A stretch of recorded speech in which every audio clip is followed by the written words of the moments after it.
दहशतगर्दी की नई लहर, फितना अल खवारिज के इस्लामाबाद और वाना पर वार। G11 कचहरी के बाहर खुदकुश धमाका, 12 अफराद शहीद, 36 से जायद जख्मी। मुतादिद की हालत तशवीशनाक, धमाके के बायस गाड़ी में आग लग गई। इत्तला मिलते ही पुलिस और कानून नाफिज करने वाले इदारों का इलाके का घेराव। धमाके के वक्त मुकदमा की पैरवी के लिए आए लोगों की आमतरफ जारी थी। राहगीर, वकला और साइलिन साथ में आए। धमाके में 7 पुलिस एहलकार जख्मी, अस्पताल में जख्मियों की तिब्बी इमदाद। पुलिस के मुताबिक धमाका खुदकुश था। जय वकुआ से मुबैना खुदकुश हमलावर का सर भी मिल गया। कचहरी धमाके के बाद पिम्स में इमरजेंसी नाफिज कर दी गई। कानून नाफिज करने वाले इदारों ने जय वकुआ को सील कर दिया। जराए कहते हैं कचहरी के बाहर धमाके में भारतीय स्पॉन्सर्ड और अफगान तालिबान की प्रॉक्सी फितना अल खवारिज मुलव्वस है।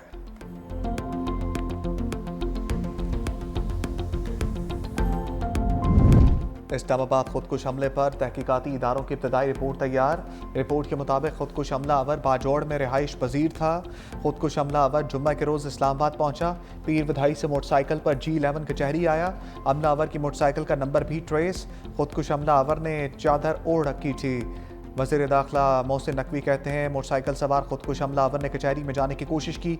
मौका ना मिलने पर पुलिस की गाड़ी के करीब खुद को उड़ा दिया।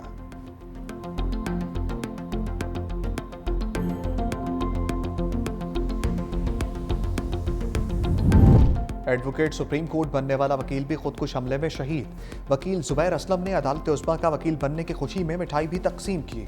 कचहरी से रवाना होते हुए खुदकुश हमले का निशाना बन गया।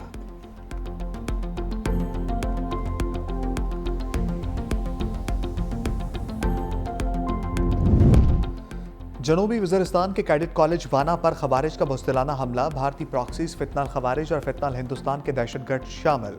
अमारत के अंदर मौजूद 3 खवारिज के खिलाफ फैसला कुन ऑपरेशन। सिक्योरिटी ज़राए के मुताबिक तमाम तलबा और असातिज़ा को बाहिफाजत रेस्क्यू कर लिया गया। अब ऑपरेशन जामे तरीके से अपनी अंजाम को पहुंचाया जाएगा। आखिरी खवारिज की हलाकत तक सिक्योरिटी ऑपरेशन जारी रहेगा। तमाम तलबा और असातिज़ा के हौसले बुलंद हैं। 10 नवंबर को अफगान खवारिज ने मरकजी गेट पर बारूद से भरी गाड़ी टकराई। खुदकुश हमले की CCTV फुटेज मंजर आम पर आ गई।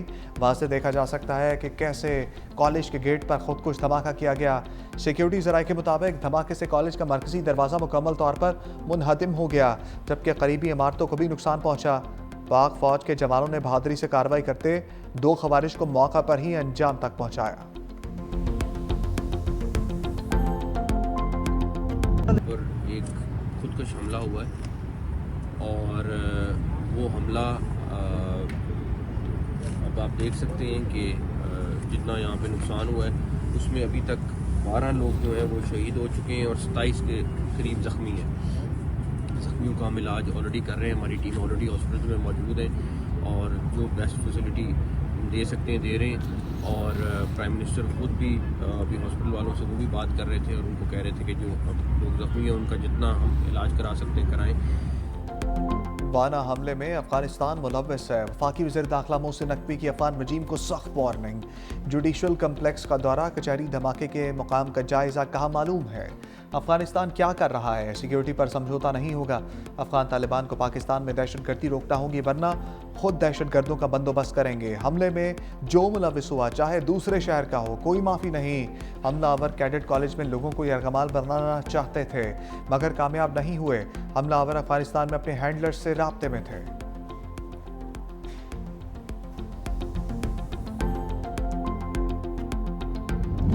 इस्लामाबाद खुदकुश धमाके में भारत और अफगान गठजोड़ बेनकाब। ज़राए के मुताबिक इस्लामाबाद धमाका दोपहर 12:45 पर हुआ। अफगानिस्तान के सोशल मीडिया अकाउंट्स पर सुबह सवेरे से बाज़गश्त सुनाई दी जाने लगी। 6:45 पर अफगान तालिबान से मुंसलिक एक्स अकाउंट से कमिंग सून इस्लामाबाद जैसी पोस्ट की गई। अफगान मिलिट्री परेड के मौका पर भी पाकिस्तान मुखालिफ बातें की गई। वाज़ेह सबूत है कि अफगान तालिबान रजीम अपनी हरकतों से बाज नहीं आई।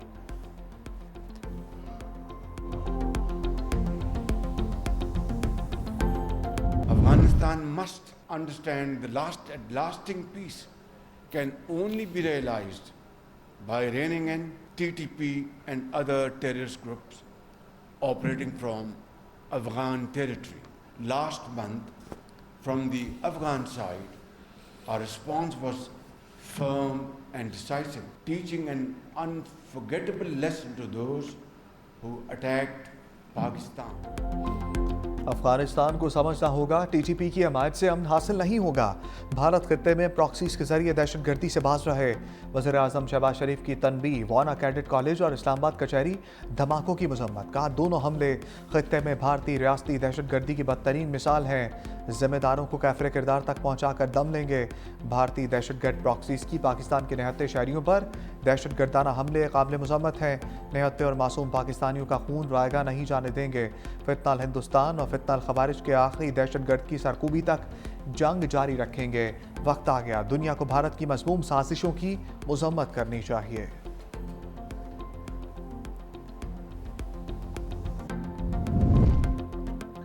दो बड़ों की बैठक, सदर आसिफ अली जरदारी से वज़ीर आज़म शहबाज शरीफ की मुलाकात।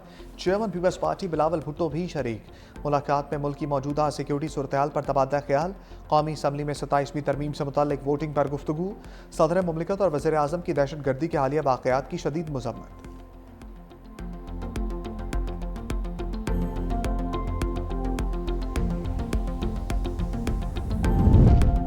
इस्लामाबाद कचहरी में धमाका, वेकअप कॉल है। वज़ीर दिफा ख्वाजा आसिफ की एक्स पर पोस्ट, कहते हैं दहशतगर्दी के खिलाफ जंग पूरे पाकिस्तान की जंग है।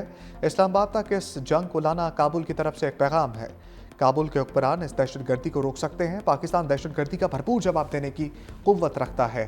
वज़ीर इत्तलात अताउल्लाह तारड़ कहते हैं दहशतगर्दी के खात्मे तक चैन से नहीं बैठेंगे।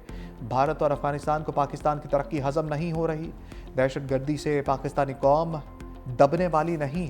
वज़ीर दाखिला सिंध ज़ियाउल हसन ने कहा खुदकुश हमलावरों और दहशतगर्दों का कोई मजहब नहीं, ये सिर्फ और सिर्फ इंसानियत के दुश्मन है।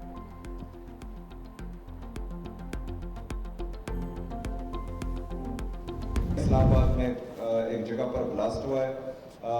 ये एक दिलाना हरकत है, इसकी हम शदीद अल्फाज में मजम्मत करते हैं।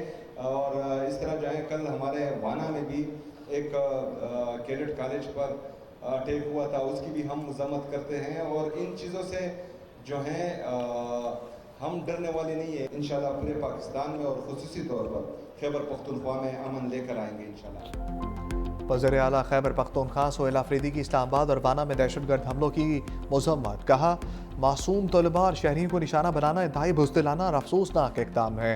ऐसे हमले हमारे हौसले पस्त नहीं कर सकते। सूबे से दहशतगर्दी के मुकम्मल खात्मे और क़याम अमन के लिए पुरअज़म है। खैबर पख्तूनख्वा में तमाम सियासी, मजहबी और कबायली अमायदीन पर मुश्तमिल अमन जरगा मुनक्किद किया जा रहा है।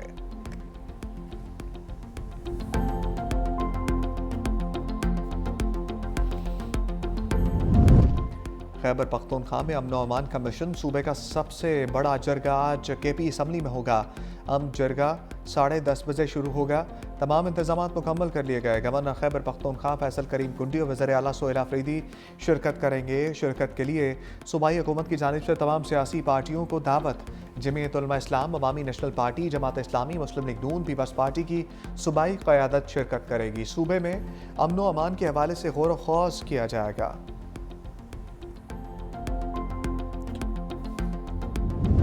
वो मुशावरत से ही होनी चाहिए और हमेशा आइन में तरमीम जो है वो लार्जर कंसेंसस डेवलप करके की जाती है। एक इंडिपेंडेंट आइनी अदालत के क़याम का अलग से, तो उस तजवीज़ पे सारों की राय ली गई। सब रहनुमाओं से गाहे बगाहे इंगेज किया और फाइनली सर ये कंसेंसस हुआ कि फेडरल कॉन्स्टिट्यूशन कोर्ट जो है वो कायम कर दी जाए।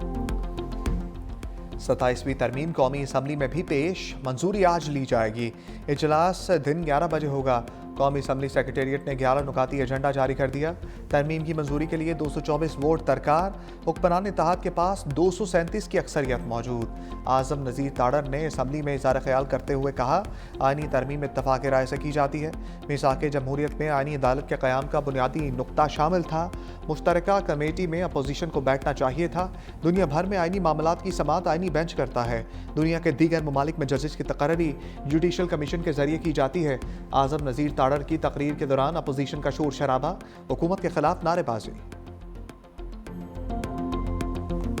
अपने आप को इम्यूनिटी देने जा रहे हैं। हम कानून से बालातर है कि हमारा एहतसाब नहीं होगा। दुनिया के किस सदर के पास इम्यूनिटी होती है? कानून के सामने जवाबदेह होना ही जमहूरियत है। दुनिया की तारीख में पहली मर्तबा एक न्यूक्लियर स्टेट के सरबरा बाखू में बैठ के अप्रूवल करा रहा है इस तरमीम को हम बाकू तरमीम कहते हैं। इस बाकू तरमीम को हम नहीं मानते।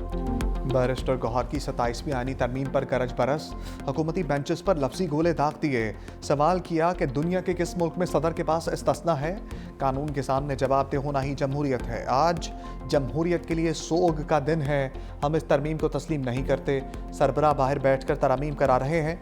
ऐसी तरमीम करा के एहतसाब से खुद को इस्तिस्ना लिया जा रहा है। इस तरमीम को हम बाकू तरमीम कहते हैं। इस्तिस्ना लेने वाले किस मुंह से अवाम के पास जाएंगे?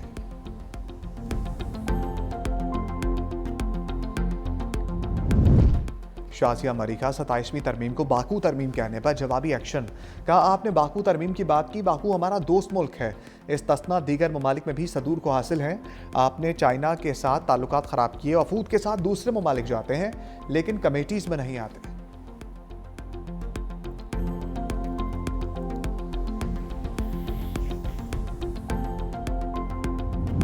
इस्लामाबाद के तमाम मदरसे नाजायज़ ज़मीन पर बने हैं। CIA ने निसाब बना लिया।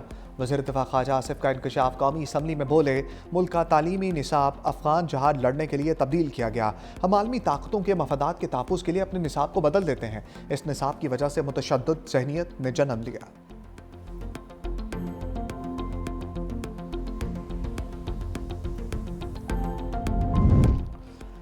सेनेट इजलास की तारीख में तब्दीली। ऐवान बाला का इजलास कल के बजाय आज होगा। चेयरमैन सेनेट ने इजलास 13 नवंबर तक मुलतवी किया था।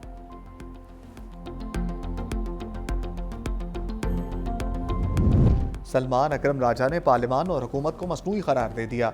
कहा, हारे हुए लोगों को हुकूमत देकर जाली 2/3 अक्सरियत दी गई। ये वफाकी आईनी अदालत इसी मसनूई निज़ाम के नतीजे में बनेगी। आइन से खिलवाड़ करने वालों और करप्शन करने वालों को कानून से मुबर्रा कर दिया गया। असद कैसर कहते हैं, अब तो सिर्फ अल्लाह की अदालत रह गई है। 18वीं तरमीम तमाम सियासी जमातों के इत्तफाक से हुई। एमल वली ने भी 27वीं तरमीम का साथ दिया। अफगानिस्तान के साथ मामला ठीक नहीं। उम्मीद है अमन जरगे में तमाम सियासी जमातें शरीक होंगी। राजा नासिर अब्बास ने कहा, ये समझते हैं कि आईनी तरमीम उनको अवाम के गैज़ो गज़ब से बचा लेगी। ये पाकिस्तान की सालमियत, इज्जत और वक़ार पर हमला है।